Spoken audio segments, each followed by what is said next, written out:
All right, let's see if this works this time. For some weird reason, every now and then I have this weird itchy nose thing where if I talk, my nose just starts to itch. But I think I'm fine. I think I'm good. We'll see.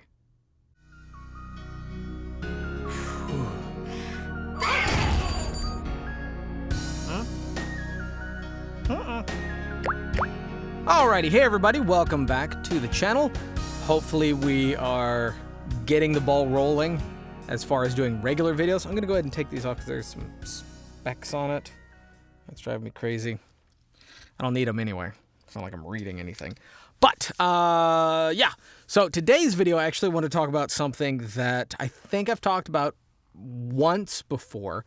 Not a lot, but I definitely want to talk about it right now because it is something that I've been doing and working a lot on recently.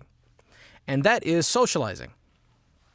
And I've kind of covered this in the sense of every now and then we've talked about mental health or, you know, just being friendly and networking, stuff like that. But more specifically in just the taking time out of the booth. Now, of course, this is going to be relevant to your business. It's not just you know, inviting a whole bunch of friends over and playing video games. They're just random people or, you know, friends that have nothing to do with voiceover.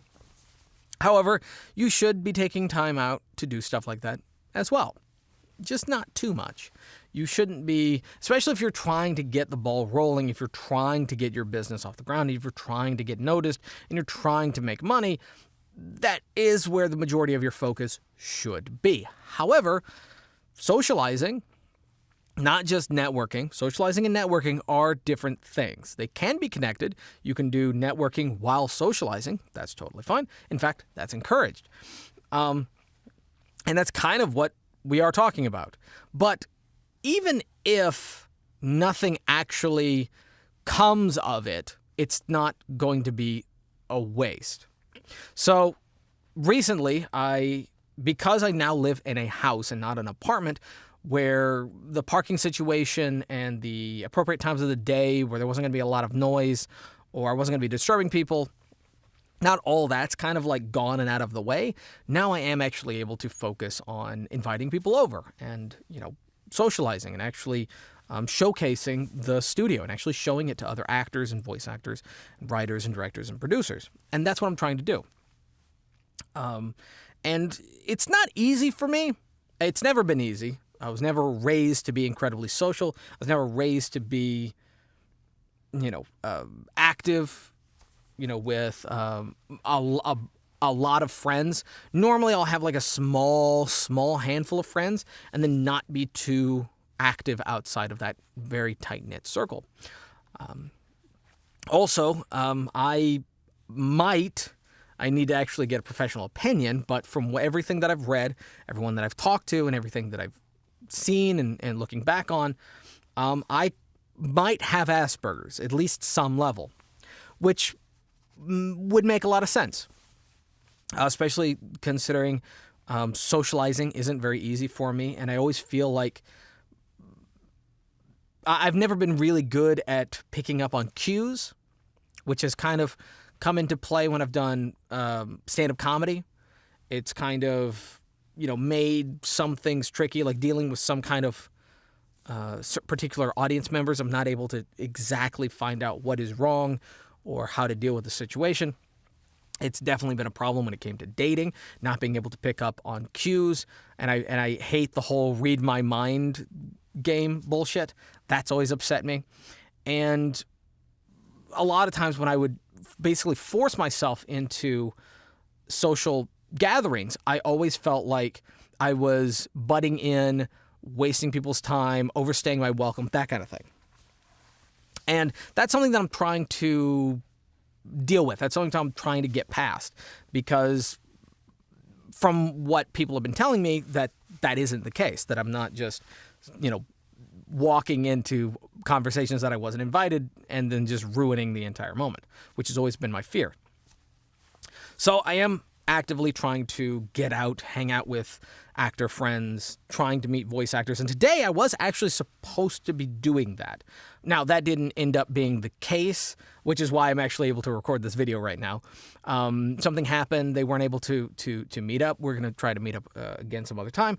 But that was the goal. So I was going to be meeting up with a voice actor who we follow each other. And we've, communicated on and off online. But the goal was to actually meet in person, because that is nice. Whether or not anything came of it, like whether or not I got any work through them or whether or not they got any work through me, is totally irrelevant. We were going to just sit down and have a nice dinner or lunch or whatever, and just get out of our booths, meet each other, and that's as far as was planned. I was not going to be bringing my business cards. I was not going to be bringing MP3s on a flash drive or whatever. I wasn't going to be doing any of that. Just meeting someone, sitting down, having a friendly conversation, whether it was about work or not about work, is totally irrelevant. And then tomorrow, as of the recording of this, I planned on bringing a whole bunch of people over to the house, because now I could actually show people around. Now I could actually show people the studio. There were some of them that were interested in getting into voice acting and writing, things that I'm, they know me for and as. And so my goal was to bring them over, have kind of a party. And if, that was a topic of conversation, cool. I can absolutely, help them and answer any questions and do all that kind of stuff and introduce them to the world of voice acting, but also mostly just to be chill, and have fun. And another reason this has also been kind of tricky is because, again, I was living in an apartment, but one of my roommates, who's still my roommate, who's now one of 3 roommates, Steven, if y'all have watched some of the Let's Play channel, which I do plan on getting back to, you're going to be more familiar with him there than on this channel. But he really hates the idea of socializing, really, really objects to it. In fact, when he found out that I was planning on, kind of throwing a party and inviting not a lot of people, just, a handful of people, actors and, writers and directors that I knew from around the area who were friends of friends and stuff like that, he absolutely hated it. He hated the idea. He was mad that anyone else was going to be in the house. He really hates socializing, but he doesn't have a rational reason to hate it. It's not like, I'm not inviting people that are just going to be doing drugs and, smashing shit, so I can't worry too much about him just objecting to, people coming over and having, drinks and just, snacks and stuff like that. I can't worry about that kind of stuff. I need to hang out with people. I need to socialize. I need to get out there.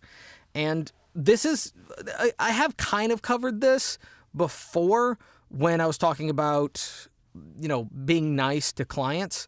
It's a very similar thing, because my goal, in both socializing and in both work, is to be remembered, is to be memorable.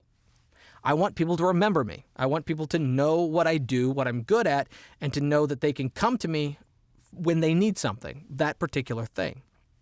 Now, of course, obviously in the sense of business, it's something that I would be getting paid for, but still, I would want them to know that they could come to me for these things. And I want to be remembered. And we build memories much easier when it is extremely positive. We normally create memories for two different things, either extremely negative or extremely positive. Anything that's mundane, anything that is disinteresting, anything that is boring, those kind of go by the wayside. We don't really build those memories unless they are so boring that they became an extreme negative. But that's why we, that's why we build memories. And so I want to be memorable to friends and to clients and stuff like that, so that they remember me. I have tons of people that I remember, but some of them, they don't come to to, my head. They don't come to my mind immediately when I think of a project. I have a list so that I know to go to that list most of the time. But sometimes I have a project will come up and they won't come to my mind. And it's not that I don't want to work with them. It's just that I haven't built those memories because we haven't met. We haven't actually socially interacted before, even though I do know that they would probably be able to work with me or work on that project or whatever, is in my head. But it's because I haven't firmly planted them in my memory that they slip my mind. It's not, it's not for any reason other than that.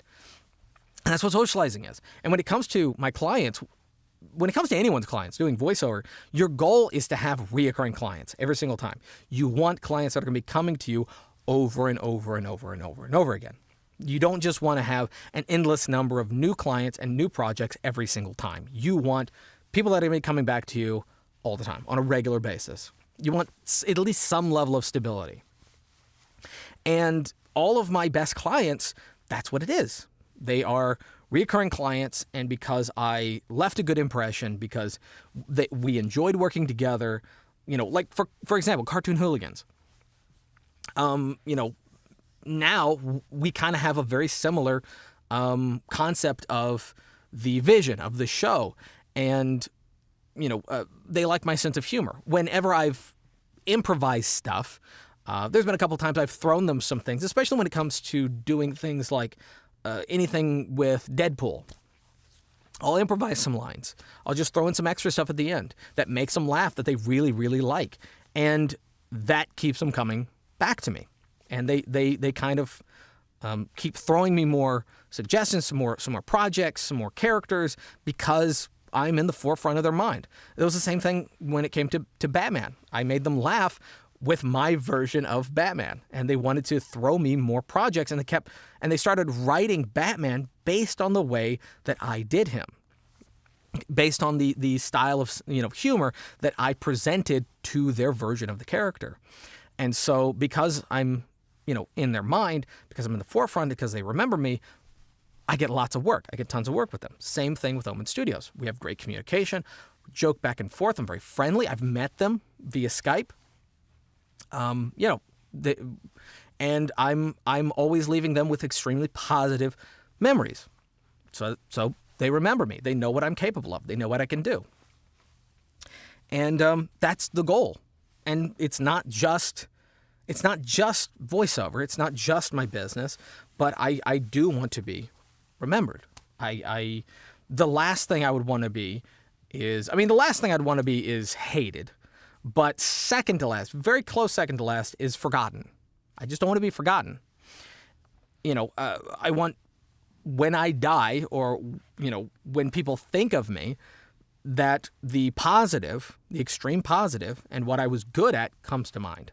And that's going to be with friends, it's going to be family, and it's going to be with my career. I want to leave a legacy, and that's what everybody wants. But also, when it comes to the mental health of doing voiceover, I actually regularly, and I don't know if anyone, any of my friends are actually going to see this video, any of my close friends that, live here, or any of the roommates, but I actually haven't been that happy for a very long time. I am regularly depressed, and in fact, the majority of the time living in this new house, I've been depressed, and I've been very unhappy.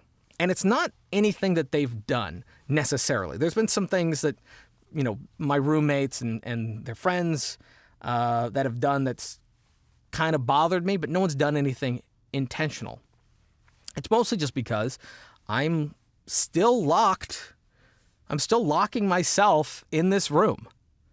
And it's been like that for years, that I will drop off Steven at his job, come home, and I will be basically in here doing voiceover until I have to go pick him up.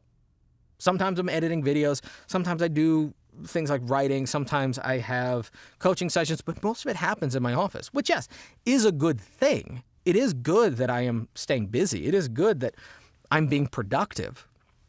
I'm trying to be as productive as possible, but basically not having any life outside of here, not going on dates, not, meeting people, not hanging out. I don't have to go to a bar. I don't have to drink. I don't have to do the usual party stuff. But getting out of the house does actually a lot of good for me. Does a lot of good for a lot of people. I often feel claustrophobic, even though there's tons of space. It's that slight feeling of suffocation. And I'm doing this to myself, and I know that. So to get past that, to try to, exceed past the feeling of loneliness, of isolation, I have to get out of the house. And that's the mental health part. So, could the people that come over and the people that I'm trying to meet with, could we possibly get work from each other? Yeah, that is possible. It's very likely. In fact, that happens a lot. A lot of friends that I meet, one of my roommates, not Steven, the other one, was someone that I had, worked with a little bit and thought about giving them the opportunity to audition for something. And then when I did work with them, gave them more work. And it was because I remembered them, because we had, met a couple times on set and at parties and in just social gatherings. And if I hadn't done that, I would not be working with that person. I would not be living with that person. We would not have a really good working relationship that we do right now. And they're involved in at least one large project of mine. And they're putting us just, when involved, they're just as, active and care about it as much as I do. But again, we met at a party. We met, on set. We met at social gatherings. We met through friends of friends. And I wouldn't have been able to work with that person unless I had been out there on set, chatting and talking to people, being funny, joking, trying to make connections. And that's pretty much it. So this may not seem like it has a lot to do with voiceover, but you'd be very surprised the difference getting out of your booth will make. Yes, we do want to be in the booth. We want to be auditioning. We want to be recording. We want to be making money. We love this. But just like a significant other, just like family, boyfriend, girlfriend, wife, what have you, husband, you name it, you can't spend every single minute with them. You can't spend all of your time with that person. You can't spend every single moment of free time around the things that you love, because it will start to bother you. It will absolutely start to bug you.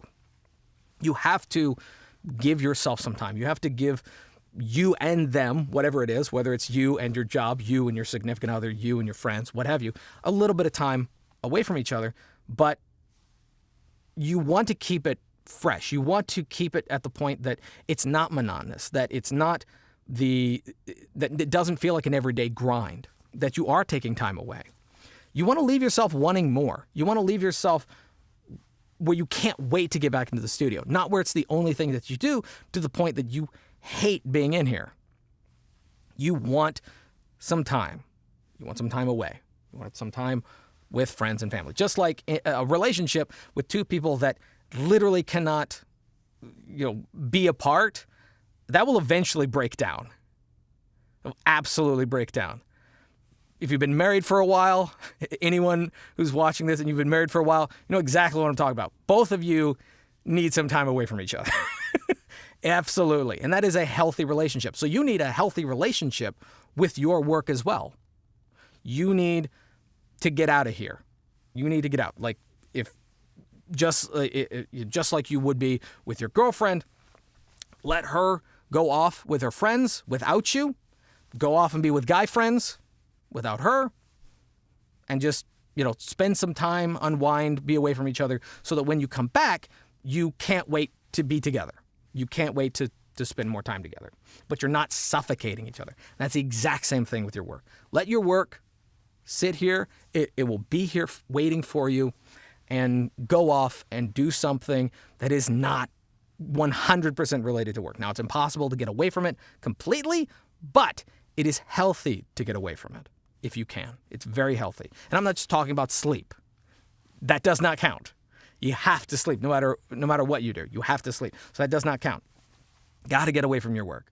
So that's what I'm trying to do. I'm trying to do more of it, even though it's not natural for me. It's feels weird, feels awkward, but that's what I'm trying to do. I'm trying to get away so that I can breathe a little bit, so I can have that time off, and so that when I come back, I still enjoy it. And for those who are worried that, and I know this is absolutely going to be a fear of every young person who's doing voiceover, if I leave the studio and I'm not constantly searching for every single audition, then opportunities are gonna pass me by. Well, even while you're auditioning, opportunities are passing you by. Even while you're doing work, there's other work that you're not getting that is passing you by. And that's not to say that you've done anything wrong. That's just to say that there is so much work out there. There are so many auditions. There are so many shows. There's so many video games. There's so many opportunities. There's so many companies, auditioning all the time. And some of them are probably on platforms that you could find the audition, like Twitter or castingcall.club, what have you. It's all going to be out there. But because you're auditioning or you're working on one thing means you're not working on something else, those opportunities are always going to be passing you by. It's constantly happening, even while you're working. But the good thing about the voiceover industry, especially when it comes to animation and character work, is that the amount of jobs and opportunity actually increases every year. And no one's going to run out of TV shows. There at no point in time are the kinds of characters that you are best suited for going to no longer be written, going to no longer be auditioned. There's always going to be more opportunities. And I actually posted this on Twitter a while back, especially when it comes to anime, because I know there's a lot of people that come to me for coaching or for advice or what have you that are hoping to get an anime. Everyone is. It's a lot of fun. I've gotten some opportunities to audition for that stuff. Haven't landed anything yet, but I've gotten some opportunities to audition, and it's always a lot of fun. It's great fun. But Japan, and we're just talking about Japan here, creates over 200 original animated shows every year. And that's not including following seasons or, movies. That's just the shows every single year. And there are, hundreds of characters, sometimes thousands of characters, per show. So you're not going to be losing opportunity. If you miss one opportunity, there's always more opportunity the following day. And, if you're miserable, if you're tired, if you're exhausted, if you're, draining yourself, you're losing interest, this becomes a grind, you're not going to be doing a great job auditioning anyway, because you're not going to love it. You're not going to be in it as much as you would be if it was still fresh. So you have to take the time away. Do not worry about the fact that you're losing opportunities. That's fine. That's fine. I've been doing this for a while. I've lost opportunities, but more opportunities came. Every single time. Absolutely. So do not worry about it. Take the time off, socialize, be with friends, networking if it comes natural, but do not push it. Just relax every now and then. And that's basically it for this video. So, don't forget that if you need any coaching or demo production, my email is down in the comment section below. You can also ask me any questions just randomly. Totally fine. You can leave those down in the comment section. Or the email is in the video description. Yeah, that's what I'm trying to say. But that's going to be it. So thank you guys for watching. If you liked the video, give it a thumbs up. If you didn't, give it a thumbs down. Totally fine. Subscribe if you're new. Bell for notifications. And leave down in the comment section below Again, if you want to ask me any questions or suggest any other topics that you'd like to see me do a video on, that'd be good too. And yeah, see you next time. Peace.